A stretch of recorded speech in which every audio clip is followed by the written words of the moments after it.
आज की इस क्लास में हम एक ऐसा क्वेश्चन लेंगे फिजिक्स से संबंधित जो आप लोगों के एग्ज़ाम में मोस्ट इम्पॉर्टेंट है। और यह क्वेश्चन अलग अलग 3 सेक्शन में आ सकता है। सबसे फर्स्ट, यह MCQ मल्टीपल चॉइस क्वेश्चन के फॉर्म में आ सकता है, मतलब 1 मार्क में आ सकता है। और यह क्वेश्चन आ सकता है 2 मार्क्स में, और यही क्वेश्चन आ सकता है 3 मार्क्स में। ठीक है, तो एक छोटा सा क्वेश्चन है, तो देखते हैं। क्वेश्चन है 1 AMU के इक्विवेलेंस एनर्जी को कैलकुलेट करिए। मतलब 1 AMU के बराबर कितनी एनर्जी निकलती है। अगर इसको हम एनर्जी में कन्वर्ट करें तो एनर्जी कितनी हमको मिलती है। ठीक है, यह क्वेश्चन न्यूक्लियस वाले चैप्टर से रिलेटेड है। सबसे पहले क्वेश्चन की शुरुआत में हमें यह पता होना चाहिए कि 1 AMU का मतलब क्या होता है। ठीक है, 1 AMU, AMU, AMU का मतलब होता है एटॉमिक मास यूनिट।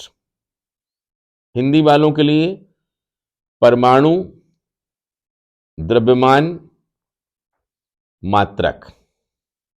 ठीक है, तो इसकी वैल्यू कितनी होती है, सबसे पहले हमें यही पता होना चाहिए।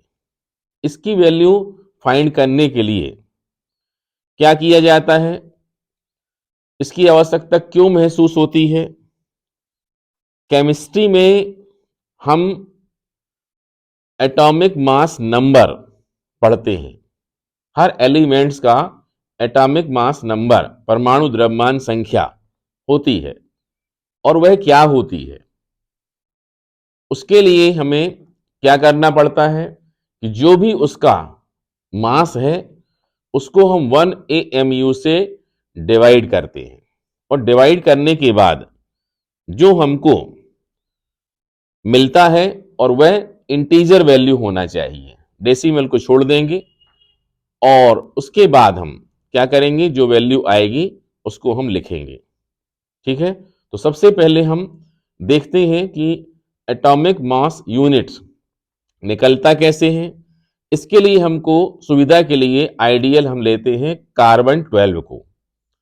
और कार्बन 12 का जो एक एटम है उसका जो मास होता है उस मास का 1/12 कर दें।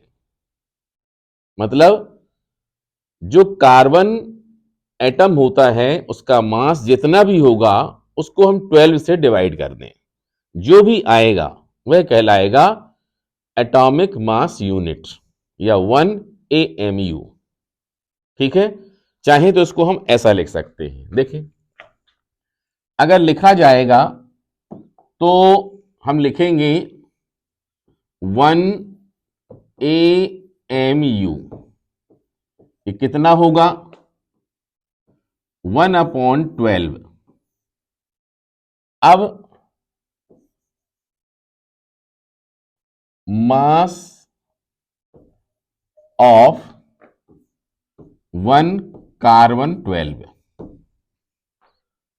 ठीक है, कार्बन 12 का जो एक एटम है उसका मास, अब इसका मास कितना होता है वह पता करने के लिए हमें चलना चाहिए किस बात पर, हमें चलना चाहिए कि सबसे पहले अगर हम देखें कि एवोगैड्रो नंबर, एवोगैड्रो नंबर क्या होता है। वैसे तो इसका नाम अब एवोगैड्रो कांस्टेंट बोला जाता है, पहले इसे एवोगैड्रो नंबर बोलते थे।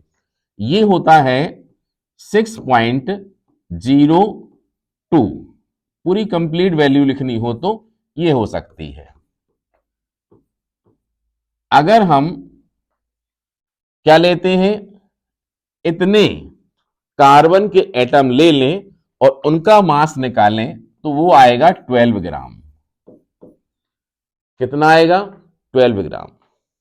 ठीक है, तो इसके लिए हमें निकालना चाहिए कि एक एटम के लिए कितना होगा? 12/6.02 इंटू 10⁻23। अब हम इस वैल्यू को यहां लगा सकते हैं कि एक कार्बन एटम का मास कितना होगा? 12 अपॉन सामने लिखा हुआ है, ये वैल्यू अगर हम लगा देते हैं तो आएगा 1/12 और ऊपर आ जाएगा 12/6.02 इंटू 10⁻23। ठीक है, अब इसको हम सॉल्व करेंगे, अगर 12 से 12 कैंसिल हो जाएगा और ये वैल्यू आएगी 1.66 अप्रॉक्स और 10⁻24 ग्राम। अगर इसको हम किलोग्राम में कन्वर्ट करेंगे तो ये आ जाएगा -27 किलोग्राम। तो हमें पता हो गया कि 1 एटॉमिक मास यूनिट का मतलब कितना होता है? 1.66 इंटू 10⁻27 किलोग्राम। ठीक है, ये 1 AMU या AMU जो होती है एक प्रकार की यह यूनिट है। यह यूनिट किस काम में आती है?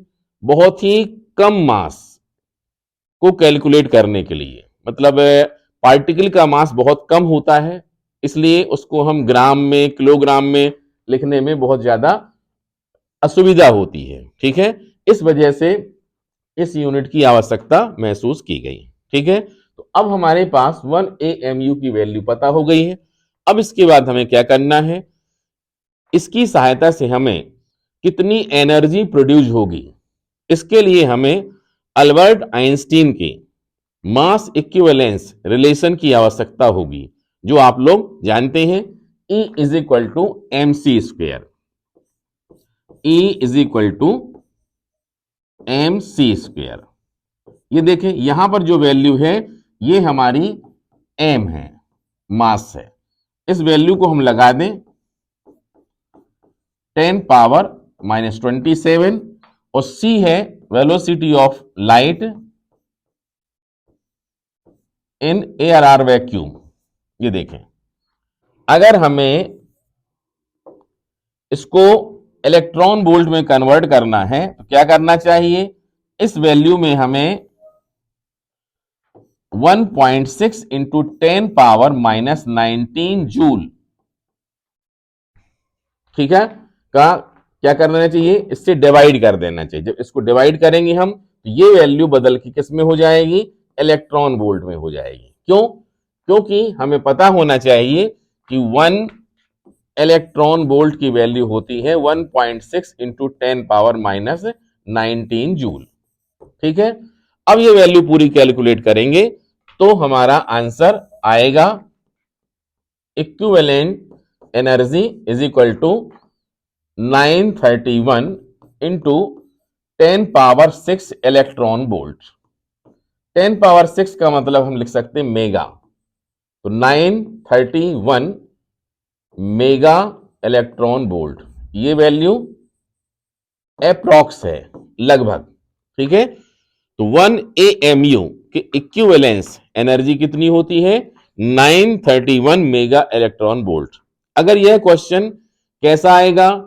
सबसे पहला क्वेश्चन यही आ सकता है, AMU क्या है? What is AMU? उसके बारे में आप बता सकते हैं यहां तक। ठीक है, कि यह मास की एक यूनिट है जिसमें हम बहुत स्मॉल क्वांटिटी वाले मास को लिखते हैं, एक्सप्रेस करते हैं। ठीक है, सेकंड आ सकता है कि what is the value of 1 AMU? कौन सी वैल्यू? ये वाली वैल्यू। ठीक है, या क्वेश्चन आ सकता है कि इक्विवेलेंस एनर्जी ऑफ 1 AMU, तो डायरेक्ट आंसर हमें लिखना चाहिए 931 मेगा इलेक्ट्रॉन वोल्ट। और अगर आ जाता है पूरा का पूरा डिस्क्रिप्टिव टाइप में 1 AMU की इक्विवेलेंस एनर्जी को कैलकुलेट करिए, तो हम ये पूरा कर देना चाहिए। आप चाहें तो अगर 2 मार्क्स का आता है तो यहां से शुरू कर सकते हैं कि हम जानते हैं, हमें पता है कि 1 AMU की वैल्यू कितनी होती है? 1.66 इंटू 10⁻−37 किलोग्राम और इसके वैल्यू लगा करके यहां तक आप कैलकुलेट कर सकते हैं। 3 मार्क्स का आता है, थोड़ा सा ये भी बता सकते हैं, जरूरी नहीं है, लेकिन मार्क्स अगर ज्यादा है तो फिर ये वाला ही बता सकते हैं। ठीक है, तो आज की इस छोटी क्लास में इतना ही। एक और क्वेश्चन अगली क्लास में हम लेकर के आएंगे जो आप लोगों की एग्जाम के लिए इंपॉर्टेंट होंगे।